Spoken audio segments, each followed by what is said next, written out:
বাঙালি হুজুগে জাতি, হুজুগে মেতে উঠতে বাঙালির জুড়ি নেই চিরকালই। আর ধর্ম বা সাম্প্রদায়িক বিষয়ের মতো মাদক আর কি আছে বাঙালিকে হুজুগে মাতিয়ে তোলার মতো? একটা সময় পর্যন্ত অবশ্য এই মাদকের খুব বড় এফেক্ট বাঙালির ওপর হতো না, আর সেটা আমাদের শ্লাঘার বিষয় ছিল, অহংকারের বিষয় ছিল। কিন্তু এখন যে বাঙালি সত্যি মারাত্মক রকম এই মাদকে মেতে উঠেছে, তার হাতে গরম প্রমাণ পেলাম বৃহস্পতিবার অফিসে আসার সময়। ভিআইপি রোডের মতো গুরুত্বপূর্ণ রাস্তা কিভাবে ঘন্টার পর ঘন্টা প্রায় অবরুদ্ধ হয়ে গেল রামনবমীর মিছিলে। রাম মূলত উত্তর ভারতের দেবতা ছিলেন। আমরাও ছোটবেলা থেকে বাংলায় রাম নিয়ে এত মাতামাতি দেখিনি, কিন্তু খুব সাকসেসফুলি এই রাজ্যের রাজনীতি যে খাতে বইয়ে দেওয়া হয়েছে, তাতে রাম এখন বাঙালির প্রধান দেবতা হইয়াছেন। আজ থেকে 150 বছর আগে লেখা একটা বইতে পড়েছিলাম, এরকম লাইন ছিল, আলু এখন মধ্যবিত্তের প্রধান তরকারি হইয়াছে। তার আগে আলু মধ্যবিত্তের প্রধান তরকারি ছিল না, হয়েছে, এবং আমরা তাতে অভ্যস্ত হয়েছি। রাম এখন বাঙালির দেবতা হয়ে উঠেছেন এবং আমরা তাতে অভ্যস্ত হচ্ছি। বিশ্ববিদ্যালয়ে রামনবমী পালন হচ্ছে। বিশ্ববিদ্যালয়ে পুজো বলতে সরস্বতী পুজো পর্যন্ত একটা ঠিক আছে গ্রহণযোগ্য বিষয় ছিল, কারণ সরস্বতী বিদ্যার দেবী, বিশ্ববিদ্যালয়ে বিদ্যার চর্চা হয়, তা নিয়েও বিতর্ক হয়েছে।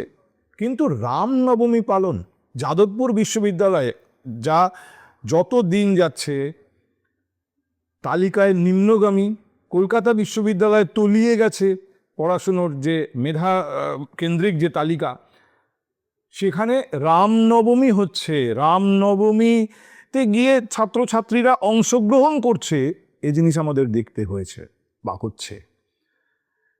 আজ থেকে ঠিক 1 বছর আগে, গত বছরের রামনবমী, তখনও জুলুস বেরিয়েছে, রাস্তায় বিরাট শোভাযাত্রা, আর সেখানে সবথেকে বড় শোভাযাত্রা তৃণমূল কংগ্রেসের উদ্যোগে বেরিয়েছে।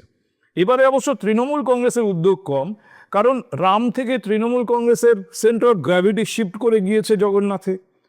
দীঘায় গত বছর ঠিক এই কয়েকদিন পরেই সেই বর্ষপূর্তি আসবে, জগন্নাথ মন্দির সেখানে উদ্বোধন হয়েছে, মুখ্যমন্ত্রী সেখানে জগন্নাথ মন্দিরের তত্ত্বাবধান করেছেন। ঠিক সেই সময় যখন মুর্শিদাবাদে ওয়াক অফ বিলের বিরোধিতা করে এক দাঙ্গাই বলা যায়, সাম্প্রদায়িক দাঙ্গা হয়েছে, এবং পরবর্তীতে অনেক অনেক যারা এনজিওরা এইসব নিয়ে কাজ করেন তারা রিপোর্ট করেছেন যে সেখানে রাজনৈতিক উদ্দেশ্য প্রণোদিত দাঙ্গাও হয়েছে। আমি আবার ফিরে আসি এই প্রসঙ্গে, যে এখন আমরা একটা নির্বাচনের সামনে আছে। নির্বাচনে আমরা আমাদের জনপ্রতিনিধি নির্বাচন করি, যারা বিধানসভায়, আমি যে বিধানসভার বাসিন্দা সেই বিধানসভার বিভিন্ন ইস্যু তুলে ধরবেন, যারা সরকার করবেন, যে সরকার সার্বিকভাবে আমাদের রাজ্যের উন্নয়নে কাজ করবেন। প্রার্থী হচ্ছেন কারা? আপনি সেলুনে দাড়ি কাটছেন, প্রার্থী প্রচারে বেরিয়ে সেলুনে ঢুকে আপনার দাড়ি কেটে দিচ্ছেন, রান্নাঘরে ঢুকে রুটি বেলে দিচ্ছেন। এক অদ্ভুত দৈন্য দশায় পরিণত হয়েছে বাংলা রাজনীতি। আমি আবার বলছি, প্রার্থী ঢুকে দাড়ি কেটে দিচ্ছেন, প্রার্থী ঢুকে রুটি বেলে দিচ্ছেন, এ দৈন্যতা প্রকাশ করে বাংলার রাজনীতির। আপনি কি দাড়ি কাটার লোক অ্যাপয়েন্ট করছেন ভোট দিয়ে? আপনি কি রুটি বেলার জন্য কাউকে নিয়োগ করছেন নাকি ভোট দিয়ে? কেন এটা হচ্ছে? আমি সমাজবিজ্ঞানীদের সঙ্গে কথা বলার চেষ্টা করেছি, যারা সাম্প্রতিক সময়ের এই পরিবর্তন লক্ষ্য করেছেন এবং বিজ্ঞানসম্মতভাবে তার ব্যাখ্যা করার চেষ্টা করেছেন। তারা বলছেন একটা অন্যতম কারণ বাংলার রাজনীতিতে, শুধু বাংলার নয়, এটা আমাদের দেশের রাজনীতির ক্ষেত্রেও প্রযোজ্য। সুকুমার রায়ের চলচ্চিত্র চলচরি নাটকে একটা শব্দ ব্যবহার হয়েছে, কেন্দ্রগত নির্বিশেষং, অর্থাৎ কেন্দ্রে যিনি আছেন তিনিই শেষ কথা।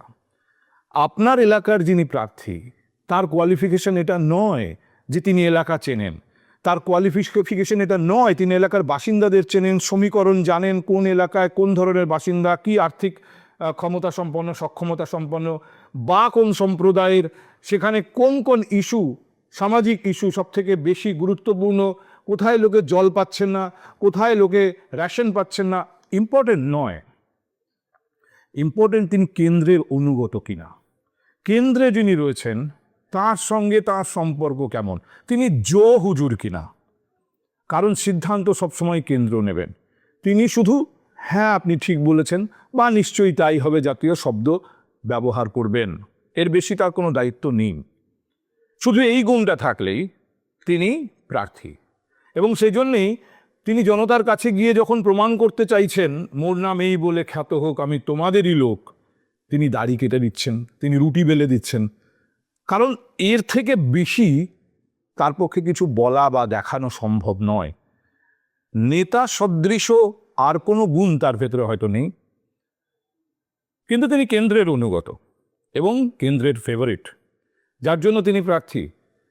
এই কালচারটা কিন্তু আজকে থেকে শুরু হয়নি। একটা সময়ে রাজ্যের বিরোধী দল ছিল তৃণমূল কংগ্রেস, এবং সেই সময়ে সম্পূর্ণ অরাজনৈতিক ব্যক্তি, যিনি এলাকা সম্পর্কে জানেন না, যিনি এলাকার মানুষদের সম্পর্কে কোনো জ্ঞান নেই, তাদের ধরে এনে প্রার্থী করা। কারণ তিনি যদি জিতে আসেন তিনি জহুজুর বিধায়ক হবেন, জহুজুর সাংসদ হবেন, এই কালচার শুরু হয়েছিল। আমার মনে আছে যাদবপুর কেন্দ্রে বুদ্ধদেব ভট্টাচার্যের বিরুদ্ধে প্রতিদ্বন্দ্বিতায় নেমেছিলেন অভিনেত্রী মাধবী মুখোপাধ্যায় তৃণমূল কংগ্রেসের টিকিটে। আমি গিয়েছিলাম তার সঙ্গে কথা বলতে, এবং কথা প্রসঙ্গে তার কাছে জানতে চেয়েছিলাম 2-3টে বস্তির নাম করে ওই এলাকার যে সমস্ত জায়গায় জলের সমস্যা আছে। উনি বলেছিলেন শুনেছি কোথাও কোথাও আছে। আমি তখন বলেছিলাম আপনি জানেন না কোথায় কোথায় পানীয় জলের সমস্যা? উনি আমাকে বলেছিলেন আমি এখন জেনে কি করব, আমি তো এখন বিধায়ক নই, বিধায়ক হই তারপর সব জেনে নেব এবং সেই অনুযায়ী ব্যবস্থা করব। সেই সময় মাধবী মুখোপাধ্যায়ের মুখে এই কথা শুনে, এমনকি আমার দফতর, আমি তখন যে চ্যানেলের হয়ে কাজ করি সেখানে সিনিয়র জার্নালিস্ট যারা ছিলেন তারাও পর্যন্ত অবাক হয়েছিলেন যে কি বলছেন উনি, নির্বাচনে এখনো নির্বাচন হয়নি, নির্বাচনে তিনি প্রচার করছেন, তিনি নিজের মুখে এইসব বলছেন। আজকের দিনে এইসব শুনে আমরা কেউ অবাকই হই না, যেন এটা খুব স্বাভাবিক ঘটনা। সম্পূর্ণ বাইরে থেকে তুলে এনে একজনকে দাঁড় করিয়ে একটা সংসদীয় আসনে জিতিয়ে দেওয়া যায় কেন্দ্রগত নির্বিশেষম। কেন্দ্রে যিনি আছেন শুধু তিনিই প্রতিদ্বন্দ্বিতা করছেন, কে দাঁড়াচ্ছে গাছ পাথর ইজ নট ইম্পর্ট্যান্ট। এবং আমরা এই রাজনীতিতে অভ্যস্ত হয়ে উঠেছি। আমার মাঝে মাঝে মনে হয় যারা সত্যিকারের রাজনীতিটা করেছেন, মানুষের সঙ্গে সম্পর্ক তৈরি করে এলাকার মানুষের পাশে দাঁড়িয়ে খুব নিচের থেকে আস্তে আস্তে আস্তে আস্তে নিজেকে উন্নীত করেছেন, পরবর্তীতে হয়তো বড় নেতা হয়েছেন, এমনকি সেই সমস্ত নেতারাও আজকের দিনে খুব ভালো নেই। কারণ ওই কেন্দ্রগত নির্বিশেষণের চাপ তাদের নিতে হয়, তাদেরকেও হুজুর হতে হয় যোগ্যতা থাকা সত্ত্বেও। শুধুমাত্র রাজ্যের শাসক দল এই মুহূর্তে তৃণমূল কংগ্রেস, আমি তাদের কথা বলছি না। আপনারা হয়তো খেয়াল করবেন ত্রিপুরাতে বিধানসভা নির্বাচনে জেতার পর বিজেপি সেখানে একজন মুখ্যমন্ত্রীকে নিয়ে এসে বসালেন যিনি ত্রিপুরার সঙ্গে সম্পর্কহীন ছিলেন দীর্ঘ বছর। ত্রিপুরার মানুষ তাকে চেনে না, তিনিও ত্রিপুরার মানুষের সুখ দুঃখ হাসি কান্না বেদনার সঙ্গে সেভাবে পরিচিত নন। কিন্তু কেন্দ্র মনে করেছে তিনি মুখ্যমন্ত্রী হওয়াই ভালো, কেন্দ্রের কথা তো শুনে চলবেন। ঠিক সেই রকম একটা ছবি পশ্চিমবঙ্গের রাজনীতিতেও আমরা বারবার দেখছি। এবং দুঃখের বিষয় হচ্ছে শাসক বা প্রধান বিরোধী দু দলেরই এই একই বৈশিষ্ট্য। দু দলের ক্ষেত্রেই কেন্দ্রগত নির্বিশেষং শেষ কথা। ফলে যে রাজনীতির ভেতরে আমরা আছি, এই আবর্ত থেকে বেরোনোর খুব খুব কাছাকাছি কোনো সময় কোনো রাস্তা আমার অন্তত চোখে পড়ছে না।